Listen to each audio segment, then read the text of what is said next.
Guys आजच्या व्हिडिओमध्ये आपण अनटिल, अनलेस आणि टिल यांच्यातील डिफरन्स पण बघणार आहोत.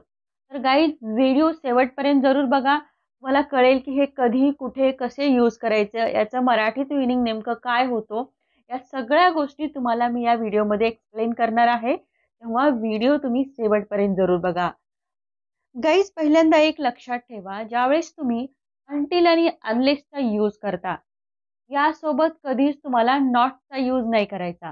कारण अनटिल आणि अनलेस हे स्वतःमध्येच नेगेटिव्ह आहेत.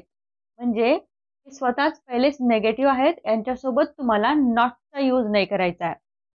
आता कसं हे आपण एक्झाम्पल थ्रू बघूया. जोपर्यंत तू अभ्यास करत नाहीस, मी तुला टीव्ही पाहू देणार नाही. आता हे सेंटेन्स आहे. त्याचं इंग्लिश जनरली तुम्ही कसं बनवता? Until you not study, I will not allow to watch TV.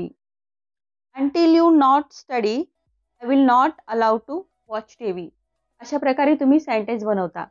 पण हे सेंटेन्स अगदी रॉंग आहे. करेक्ट काय? करेक्ट सेंटेन्स होईल Until you study, I will not allow to watch TV. Until you study, I will not allow to watch TV. Clear झालं? अजून अनलेसचं एक example बघूया आपण. जोपर्यंत तू सॉरी म्हणत नाहीस, मी तुझ्याशी बोलणार नाही. हे सेंटेन्स ट्रान्सलेट कसं करतो आपण जनरली केलं तर?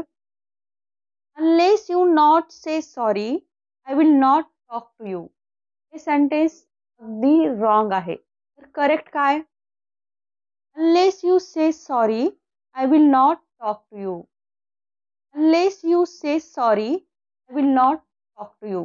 आय होप तुम्हाला दोन्ही मधला डिफरन्स समजला असेल. क्लिअर झालं तुम्हाला की तुम्हाला नॉट यूज कुठे करायचं नाही, अनलेस आणि अनटिल सोबत का नाही करायचं हे सांगितलं. आता पुढे बघा तुम्ही. आता नेमकं अनटिल आणि अनलेस त्याचा मराठी मिनिंग काय होतो, किंवा हे नेमकं यूज तरी काय करायचा, किंवा या दोन्ही मध्ये डिफरन्स तरी काय, आपण हे सगळं बघूया. आता पहिल्यांदा बघा. आता बघा अनटिल म्हणजे काय? अनटिलचा मराठीत मिनिंग होतो जोपर्यंत. जोपर्यंत म्हणजे एखाद्या वेळेपर्यंत. त्याचा मिनिंग काय? जोपर्यंत, एखाद्या. जोपर्यंत तर मराठीमध्ये मिनिंग झाला. प्रत्येक ठिकाणी जोपर्यंत आलं, कोणत्याही सेंटेन्समध्ये जर जोपर्यंत आलं, तिथे तुम्हाला अनटिलच यूज करायचं का? तर नाही. याचा जोपर्यंत आहे याचा मराठीत मिनिंग पण बघा, याचं एखाद्या वेळेपर्यंत जेव्हा तुम्ही म्हणत असता त्यावेळेस तुम्हाला तिथे अनटिलचा यूज करायचा आहे. स्पेसिफिक तुम्हाला फ्युचर आणि पास्ट टेन्स मध्ये. क्लिअर झालं? तसंच तुम्हाला अनलेस बघा. अनलेस म्हणजे काय? जोपर्यंत असं होणार नाही. म्हणजे जोपर्यंत असं होणार नाही म्हणजे याच्यामध्ये काय असणार आहे? एखादी कंडिशन असणार आहे. अनलेस मध्ये काय कंडिशन्स आहे, आणि अनटिल मध्ये एखादा वेळ दिलेला असणार आहे तुम्हाला, म्हणजे एखाद्या वेळेपर्यंत. अनलेस मध्ये जोपर्यंत असं होणार नाही म्हणजे एखादी कंडिशन असणार आहे. क्लिअर झालं? अनटिल कधी यूज करा? एखादी वेळेपर्यंत जर त्यावेळेस म्हटलेलं असेल अनटिल यूज करा.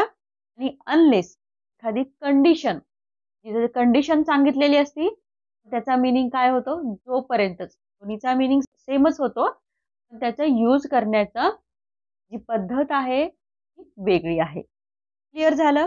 कन्फ्यूज होऊ नका. जेव्हा आपण जे सेंटेन्स बघू त्यावेळेस तुम्हाला क्लिअरली डिफाईन होईल की ते कुठे यूज करायचं. एक्झाम्पल बघा. काल मी 12 वाजेपर्यंत अभ्यास केला. हे सेंटेन्स आहे. इथं काय दिलेलं आहे? 12 वाजेपर्यंत. म्हणजे एखादा टाइम इथे डिफाईन केलेला आहे. तुम्हाला स्पेसिफिक टाइम सांगितलेला आहे की तुम्ही 12 वाजेपर्यंत काय केलेला आहे? अभ्यास केलेला आहे. सेंटेन्स काय होईल आपल्याला? Yesterday I studied until 12 o'clock. Yesterday I studied until 12 o'clock. इथं until का घेतलं? एखादा टाइम पिरियड तुम्हाला इथे काय एखाद्या टाइम पर्यंत म्हटलेलं आहे, म्हणून आपण इथे काय घेतलं? until घेतलं. तर आता बघा तुम्ही अनलेस. जोपर्यंत तू अभ्यास करत नाही, मी तुला खेळायला पाठवणार नाही. जोपर्यंत तू अभ्यास करणार नाही किंवा करत नाहीस, मी तुला खेळायला पाठवणार नाही. इथे काय कंडिशन दिलेली आहे. कंडिशन काय दिलेली की तू अभ्यास करत नाहीस मी तुला खेळायला पाठवणार नाही. म्हणजे पहिल्या सेंटेन्सवरती दुसरं सेंटेन्स काय आहे, डिपेंड आहे. पहिली क्रिया झाली तर दुसरी क्रिया होईल.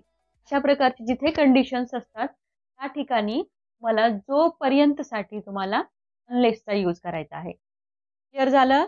अंटिल आणि अनलेस कुठे यूज करायचं? थोडंही कन्फ्युजन झालं तर काय करायचं आहे, व्हिडिओ पॉज करायचा आहे आणि सिम्पली परत बघायचं आहे. नक्कीच तुम्हाला हे सगळं क्लिअर होणार आहे.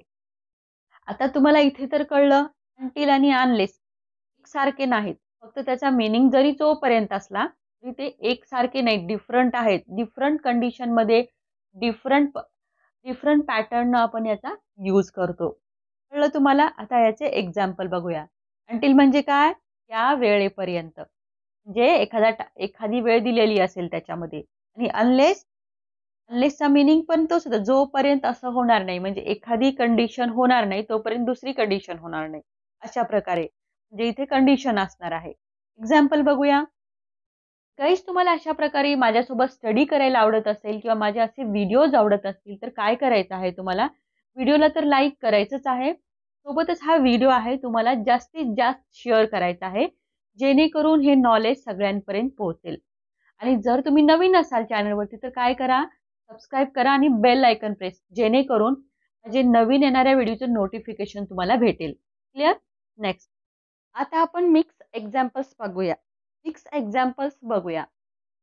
सेंटेन्स आहे, मी 6 वाजेपर्यंत वाट पाहीन. आता इथे बघा, या सेंटेन्समध्ये टाइम दिलेला आहे तुम्हाला 6 वाजेपर्यंत. तुमच्या लक्षात आलं असेल की आता काय यूज करायचं? बनवा इंग्लिशचं sentence. I will wait until 6. I will wait until 6. आता इथे बघा, मी फक्त 6 वाजेपर्यंत म्हटल्यामुळे 6 घेतलेला आहे. जर तुम्ही सकाळच्या म्हणत असाल तर 6 AM म्हणा आणि संध्याकाळच्या म्हणत असाल तर 6 PM. इथे तुम्ही स्पेसिफाय करू शकता. क्लिअर? आतापर्यंत दुकान बंद होते, म्हणजे काय दिलेलं इथे तुम्हाला टाइम सांगितलेला आहे. इंग्लिश सेंटेन्स काय होईल? The shop was closed until now. The shop was closed until now. आतापर्यंत कोणतीही अपडेट मिळाली नाही. म्हणजे ह्या वेळेपर्यंत कोणतीही अपडेट मिळाली नाही. ते सुद्धा आपण अंटिलच यूज करणार आहोत. No updates have been received until now. No updates have been received until now. Clear? तू मेहनत केली नाहीस तर तुला यश मिळणार नाही. बनवा मग. आता बघा इथे काय आहे, इथे तुम्हाला टाइम नाही सांगितलेला आहे. इथे काय, तू मेहनत केली नाहीस तर तुला यश मिळणार नाही, म्हणजे इथे कंडिशन आहे. पहिली क्रिया दुसऱ्या क्रियेवरती काय आहे, डिपेंड आहे. बरोबर? मग इथे काय यूज कराल? अनलेस. क्लिअर? बनवा sentence. Unless you work hard you will not succeed. Unless you work hard you will not succeed. जोपर्यंत तू पैसे परत करत नाहीस तोपर्यंत मी तुला मदत करणार नाही. अगेन इथे काय आहे, कंडिशन. बनवा मग. Unless you return money I will not help you. Unless you return money I will not help you. असं कधीही करू नका की अनलेस यू नॉट रिटर्न मनी. इथे नॉट नाही यूज करायचं पहिल्या पार्टमध्ये. सेकंड पार्टमध्ये तुम्ही नॉट यूज करू शकता, पण अनलेस सोबत तुम्हाला नॉट यूज नाही करायचे. अनलेस आणि अंटिल सोबत. क्लिअर? दुकान रात्री 9 वाजेपर्यंत उघडं राहील. 9 वाजेपर्यंत टाइम दिला. The shop will remain open until 9 PM.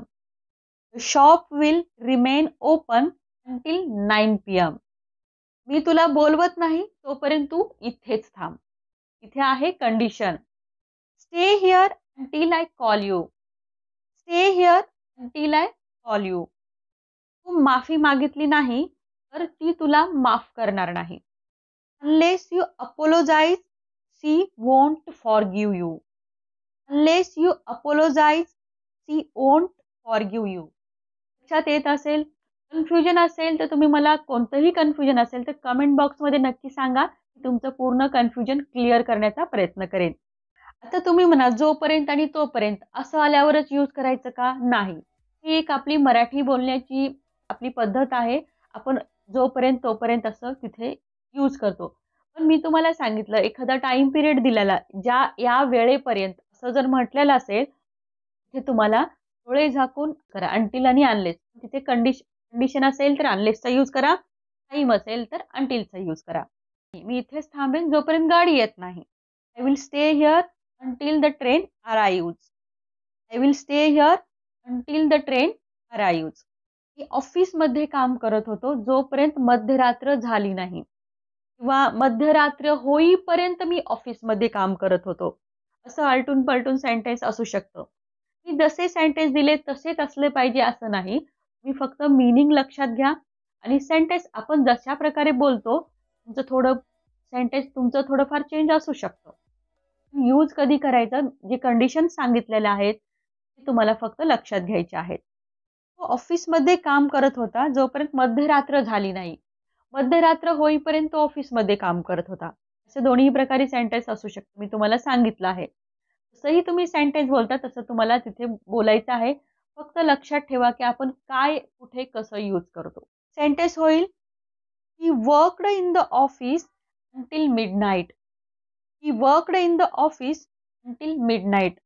Until का घेतलं? मिडनाईट आलेला आहे, एक टाइम पिरियड दिलेला आहे म्हणून. मी सांगितल्याशिवाय दरवाजा उघडू नकोस. बऱ्याचदा आपण मुलांना हे सांगत असतो. Don't open the door until I tell you. म्हणजे मी सांगितल्याशिवाय दरवाजा ओपन करू नको. तुमच्या सांगण्याचा टाइम तुम्ही त्याला म्हणण्याचा टाइम त्याला वाट बघायची आहे, नंतर दरवाजा उघडायचा आहे. इथे सुद्धा टाइम आहे.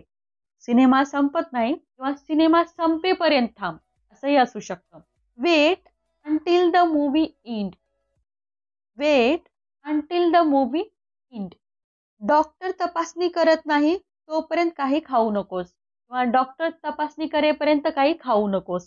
Don't eat anything until the doctor check you.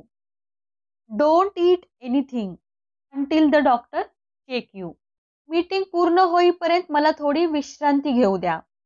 Late me take some rest until the meeting is done. Let me take some rest until the meeting is done. जोपर्यंत ट्रेन येत नाही मी तुला जाऊ देणार नाही. इथे मात्र कंडिशन आहे. इथे तुम्हाला अनलेसचा use. Unless the train arrives I will not let you go. Unless the train arrives I will not let you go. Guys आता इथंपर्यंत तुम्हाला अंटिल अनलेस कसं, कुठे, कधी यूज करायचं हे तुम्हाला समजलेलं आहे. क्लिअर?